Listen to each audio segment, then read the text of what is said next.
first deciding to come here, Northwestern was not a ninth place finishing school at the Mm-hmm. NCAA championships.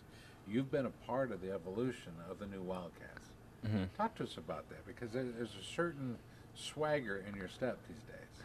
Right. Well, it's been great to really see the program grow, especially like I felt a transition since my freshman year was last year. We had Jake Herbert on the team, so I was able to wrestle with him and see, how the program had progressed under his leadership. And then after he graduated, I felt it was my turn to slowly get things to where they are today. So, talk to us about the absence of Herbert. Was that hard for you, knowing that he left? Was that difficult? It wasn't really like a hard or easy thing. It was just like, change of time. It was important for me to step up and fill those shoes as a leader on the team. And so it wasn't necessarily like hard with him gone, but just there's just a change of the roles on the team. I want to go back to your first touch as a competitor here. It was 2007, if I recall. Mm-hmm. Remember this?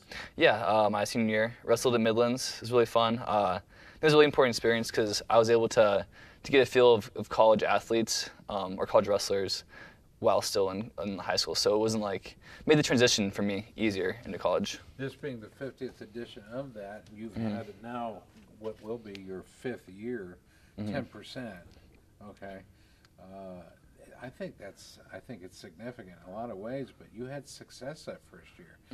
There was a lot of people in your weight class who were 45 at 157, and you bested your way to sixth place, which is pretty strong given your age.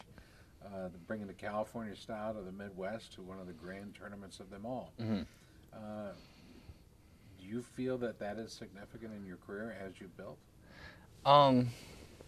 Yeah, absolutely. I think that was it was a really good starting point for me, so that I was able to come onto the scene for my own confidence and just in general, already having placed at a tournament, especially Midlands in particular, which is such a Big Ten specific tournament. The NCAA has banned prep wrestlers from this type of competition, from the Midlands, and other events like this now. So you historically are the last guy, the last high schooler to compete and to place. You placed in the top 8, obviously, but in the 50-year history. So there is some more significance to your growing resume. That's pretty cool, I'd say. It's too bad they don't do you agree or disagree with? I disagree. I'm not saying they should let every high school wrestler. I think it should still be a selective process, like an invitational kind of deal. But it's always great to see at Midlands the two different spectrums of you have there's always one or two young guys every year or two or however often coming in trying to show their skills at a new level, and there's also the older guys who are coming down still competing at Midlands. So it's great to see that mixing that never happens in the college scene. Jason, when 2007, 2008, you started to feel a little pressure. The pressure to be Jason Welch. How did you handle that? I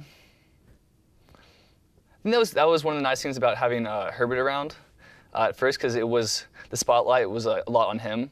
So coming in as a freshman, I was able to take a little bit of the pressure off and really focus on developing my own stuff while he took some of the media and some of the other pressure off of me. But it's definitely been something that I've struggled with, the transition between I went undefeated my last years of high school, and then now at college.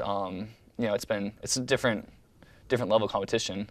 But I think I'm really happy with what's happened, and I'm looking forward to this year. So Jake and Andrew and others helped you realize, Tim Sazetsky, et cetera, helped you realize that it's a different level and it's not always going to be easy, is it? I mean, you made it look easy, dude. I got to tell you, in high school, on your way here, you made it look real easy. When you get here, all of a sudden there are more Jasons here and on this level than you were seeing at the high school level, right? Right, and that's something that I needed, just as my own personal growth as a wrestler and a person is that I was getting kind of not complacent in my own training, but it just wasn't as fun because teching a guy isn't the same as I had a close match in overtime. That's exciting, that's fun, that's a challenge, and there's room for growth there. So I think that was something that I really needed and I was looking forward to in college, was having, especially my freshman year, having tough matches, losing, and just having that up and down, that drama was something that I'd been missing in high school. And this is a compliment. I just want to preface my statement with that. You are while you're exciting to watch, there's a prettiness to it. I think that's even the right word, but it's pretty to watch. We were talking about you earlier in comparing you and Ben Askren. There's a whole lot of fun going on between the two of you, and one of you has a smoother style, and we think it's Ben, but we think it's mental. We think his comes from a mental. We think yours comes from a physical. In other words, you're physically solving the problem, and he's mentally solving the problem, and then turning it into a physical answer. Do you feel the same way? Are we analyzing you and then comparing the two comparable styles? Are we doing it the right way? Yeah, I could see that. I would say that Askren, from a technical standpoint, like you're saying, from like a mental standpoint, that his scrambles are a lot more, I think, thought out. Like he knows, like I've seen some of his technique and some stuff that Stormy has shown me from, hanging out with Ben and going to his clinics and stuff, is that there are certain situations when like he's like creating new moves and it's very in his head. Like he knows, oh, I can lock a cradle here and roll this way and it's gonna work. And I think for me, it's more of a feel, more of like an emotional, physical thing, rather than like a purely like thought out. There are times when you're in danger, dude, and everybody else would be done. At that point, and back to the mat, it's over. But you would roll through. You'd finish something that nobody else would even see or have a thought that it could be done. You would do it, and you amaze people. You suspend reality for a brief moment in time. It's beautiful to watch. Thank you. And you watch, if you go back and watch your tapes, and I know you do, watch your performances and your matches. Do you see the same thing we do? I think so. It's really great for me to look like, 'cause sometimes I'll get, I won't fully remember my matches. Like after getting to like a hard scramble, I'll be like, oh my God, like what just happened? Because you just go continuously wrestling and you just go so hard that I really like looking at it afterwards and trying to break down like what I was doing during that scramble, or trying to figure out like, oh, like it felt so good to put my right leg there at that time, but I totally should have spun around the opposite way. So I always have fun and enjoy going back and looking at those scrambles. You've really come into your own, haven't you? Thanks. Yeah, I think especially in this 50 that I'm feeling very comfortable here at Northwestern, even more so than I ever have. It feels like home, and our freshman class has been amazing. Like coming in, they've been like such a good transition this year, preseason. Like it just feels like everything's coming together correctly, and I think Midlands will be the time to show it off. Will this be your 5th or 6th Midlands then? This will be. So I wrestled my senior year, but I missed a year because I broke my hand. So my sophomore year, I missed Midlands.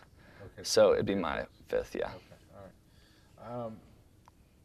As a leader for the team, you would think that would apply more pressure to you, but maybe it's the right kind of pressure.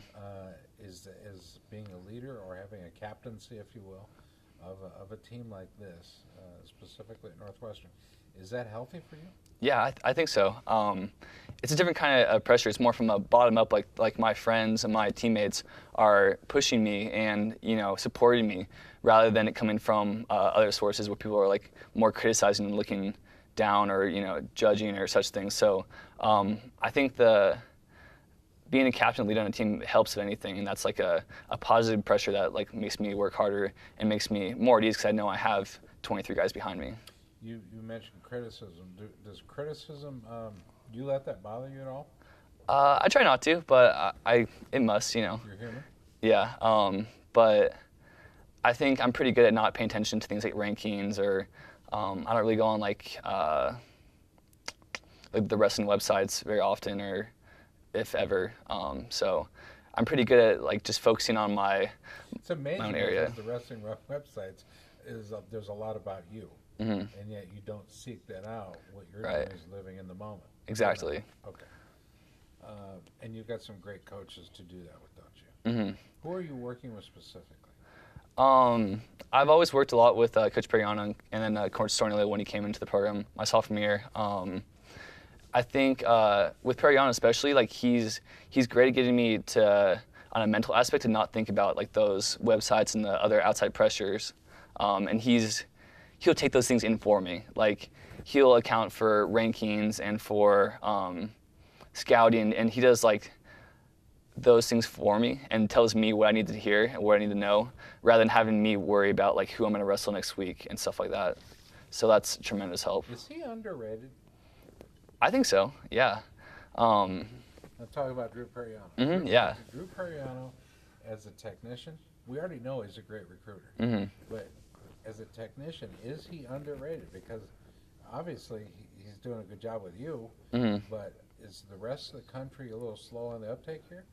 Yeah, I would say so. And I think it's not just